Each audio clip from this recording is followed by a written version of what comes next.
Welcome to our channel. Today we how to enable Slack notifications for affiliate conversions. Quick tutorial step by step clearly.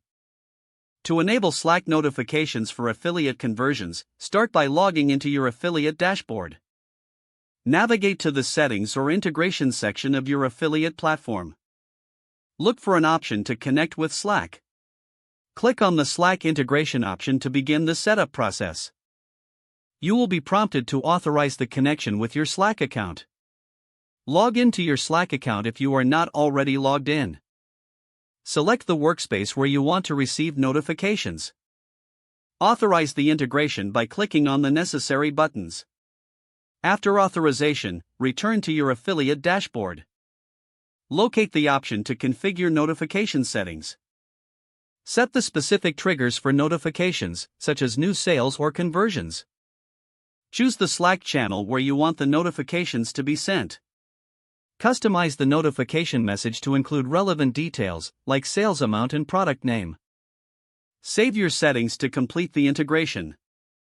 Test the setup by making a test conversion to ensure notifications are sent to Slack. Monitor your Slack channel for incoming notifications related to affiliate conversions. Adjust notification preferences as needed based on your workflow. If the page does not load, refresh the browser or try again in a private or incognito window. Make sure you are using the correct email address, then retype it carefully to avoid small typos. If your password is not accepted, use the reset option and create a new strong password you can remember. Check your spam folder for verification or security emails, then complete any requested confirmation steps. Enable two-factor authentication if available to improve account security and reduce unauthorized access risk. After signing in, review your profile details so your contact information and settings are accurate and current.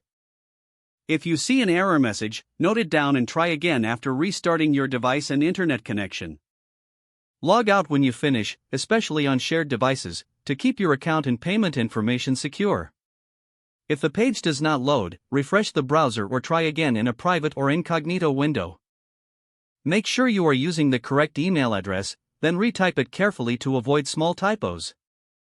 If your password is not accepted, use the reset option and create a new strong password you can remember. Don't forget to like this video and subscribe to our channel for more step-by-step tech guides.